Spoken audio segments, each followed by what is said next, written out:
ሶስት ታላላቅ በሽታዎች በላይዋ ላይ ነበረ። የመጀመሪያ በደሟ ላይ ኤችአይቪ ነበረ፣ ሁለተኛ ግፊት፣ ሶስተኛ ስኳር። አንተ ጋር መጣች፣ ቃል አወጣ፣ ሄዳ ስትመረመር ሶስቱም የለም። ቆማችሁ ለጌታ እልልታ ጭብጨባ ክብር እስቲ።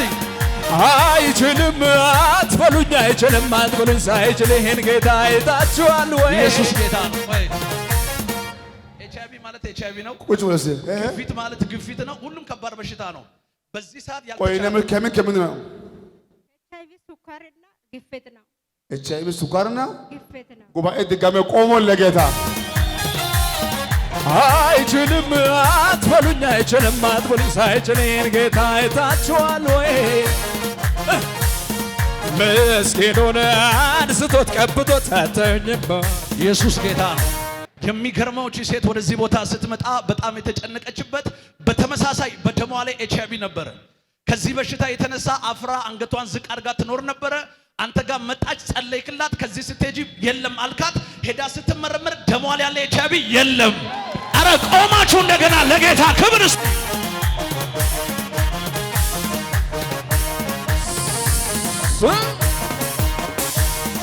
ስለሆነም አይደለም ነገር ስለተሳካ ዝም ብሎ ደስ ይለኛል። ልቤ ጎታነካ እየሰማችሁ ነው። የተፈወሰችው ከጉንፋን አይደለም ከሆነ በሽታ አለም ኤችአይቪ ዶክተሮች ያልቻሉት፣ ሐኪሞች ያልቻሉት፣ ዕውቀት ያላቸው ሰዎች ያልቻሉት በዚህ ቤት ግን የሚችል ጸጋ አለ። ቆማችሁ ነፃ ለሚያወጣ ለእግዚአብሔር መንፈስ እልልታ ጭብጨባ ከዚህ በላይ ክብር አምጡ እስቲ። ናይ ወደዚህ እስቲ አሜን። አንድ ቁጭ በሉ እስቲ። አንድ ሰው ኢየሱስ አይልም በጌታ እስቲ በዚህ መንፈስ ሆናችሁ ባላችሁ ቦታ እስቲ ከላይ ጀምሮ አራግፉ አንድ እስቲ አራግፉ አንድ እስቲ።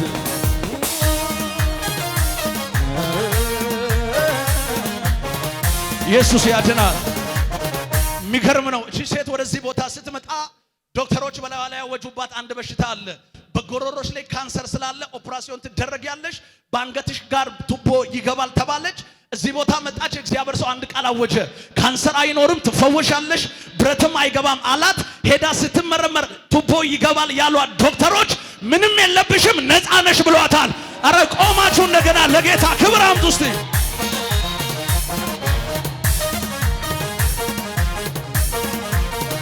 ኢየሱስ ያድናል።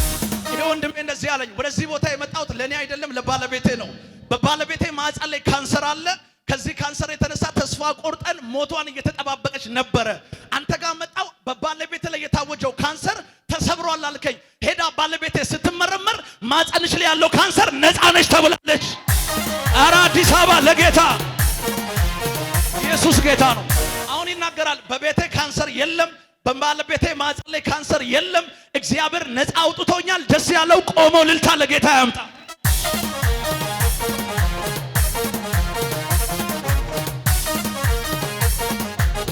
ኢየሱስ ጌታ ነው። ይሄ ወንድሜ እንደዚህ ያለኝ፣ ሳምባዬ ላይ በሽታ ጀመረኝ። በጣም ተጨነኩኝ። ቀስ እያለ እጢ ሆነ፣ ቀጥሎ ወደ ካንሰር ተቀየረ። አንተ ጋር መጣው፣ ጸለይክልኝ። ከዚህ ሰዓት ጀምሮ ካንሰር አይሰራም አልከኝ። ሄጄ ስመረመር ሳምባዬ ላይ አለ የተባለው ካንሰር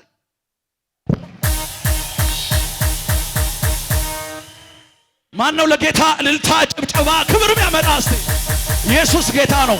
እቺ ሴት እንደዚህ ያለች፣ ሁለቱም ጡቶችሽ ላይ ካንሰር አለ ትቆረጫለች ተባልኩኝ። አንተ ጋር መጣው፣ ነካ ነካ አደረክና ተፈውሰሻል አልከኝ። ሄጄ ስመረመር ጡትሽ ላይ ካንሰር የለም አሉኝ። አረ ለጌታ እልልታ ጭብጨባ። ጭንቅላቴ ላይ እጢ ወጣ። ይሄ እጢ የቆየ ወደ ካንሰርነት ተቀየረ። ግራ ገባኝ፣ ተጨነኩኝ። ሞት ቀን ተቀጥሮልኝ እየጠበኩ ያለ አንተ ጋር መጣሁኝ። ጭንቅላቴ ነካ አርከኝና ካንሰር የለም አልከኝ።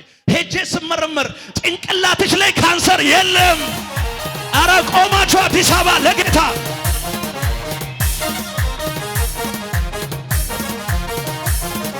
ኢየሱስ ጌታ ነው። እንደዚህ ያለኝ ሰው በቆዳ ካንሰር ምክንያት በጣም ተጨነኩኝ። ሙሉ እጄ ቆሰለ።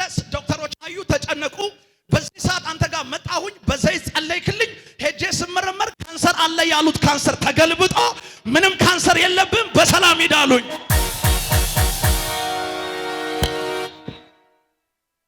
የሚገርም ነው። እንደዚህ ያለኝ ወንድሜ የሚጥል በሽታ ነበረበት። በዚህ ኬዝ ምክንያት እንሰቃያለን። አንተ ጋር መጣ፣ እጁን ጫንክ፣ ተፈውሶ ቀረ።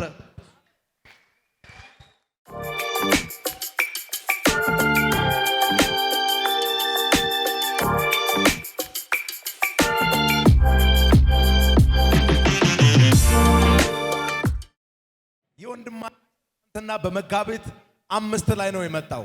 ስመጣ 2 ወር በሙሉ የሚሸናው ደም ነው እና ይሄ ነገር ሊቋረጥ አልቻለም። ሐዋርያው ጋር ትናንትና መጋቢት 5 ጌስት ሃውስ ገባው። ሐዋርያው በዘይት አድርጎ ጸለየልኝ። ይሄ የሚፈሰው ልክ ውሃውን እንደጠጣው ከላይ ላይ ቆመ፣ ጠፋ። አሁን ለምስጋና ቆም ያለው ይላል። ጉባኤው ለጌታ ክብር። እስቲ እጃችሁን ከፍ አድርጉና ጌታ ይችላል በሉ። እስቲ ጌታ ይችላል። ትቀበላላችሁ። ከዚህ ስትሄዱ ይዛችሁ የመጣችሁት በሽታን ሁሉ አራግፋችሁ ትሄዳላችሁ። ማን ነው አዲስ አበባ ላይ ያለ አንድ አማኝ ጮሆ አሜን ብሎ የሚወስድ? እቺቴ እንደዚህ ያለችኝ፣ ጎሮሮዬ ከውስጥ በኩል አበጠ። በጣም ተጨነኩኝ። ጠላት ከባድ የሆነ አዋጅ ነበር ያወጀው። መብላት መጠጣት አልችልም። መጣው፣ እጅን ጫንክ፣ ጸለይክልኝ። ዛሬ ተፈውሼ መጥቻለሁ። እቺ ሴት እንደዚህ ያለችኝ፣ እግዚአብሔር አምላክ ትልቅ ነገር አድርጎልኛል። የመጀመሪያ በጣም የምሰቃይበት የኪንታሮት ኬዝ ነበረ። ሁለተኛ አበቃ የተባለ የሞት አዋጅ ነበረ። መጣው፣ ጸለይክልኝ፣ እግዚአብሔር አዋጁን ገልብጧል አልከኝ። አሁን ኪንታሮቱም የለም፣ የሞቱም አዋጅ የለም። ሞቴ በታሰበበት ቀን በክብር መጥቻለሁ። ጌታን አመስግኑላት። እቺታችን እንደዚህ ነው የምትለው። የምኖረው አረብ ሀገር ነበረ። አረብ ሀገር እየኖርኩ የሱን ዩቲዩብ እከታተል ነበረ። ያኔ ለረጅም ጊዜ ለ8 ወር ሙሉ ደም ይፈሰኝ ነበር አለች። ለ8 ወር ሙሉ ያለማቋረጥ ደም ይፈሰኝ ነበር። ከዛ እዛ ሄጄ ጉባኤ ብገባ እሱን ልብሱን ብቻ ብነካው የደሜ ምንጭ ይቆማል ብዬ አመንኩኝ።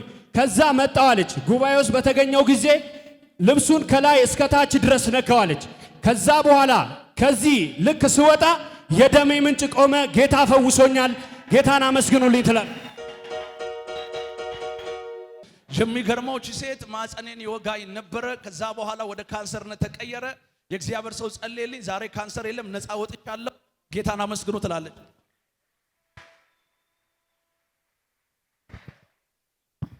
ኢየሱስ ጌታ ነው። ይህ ወንድማችን ለ2 ዓመት በሙሉ የኪንታሮት ህመም በሽተኛ ሆኜ እየተሰቃየው ነበር።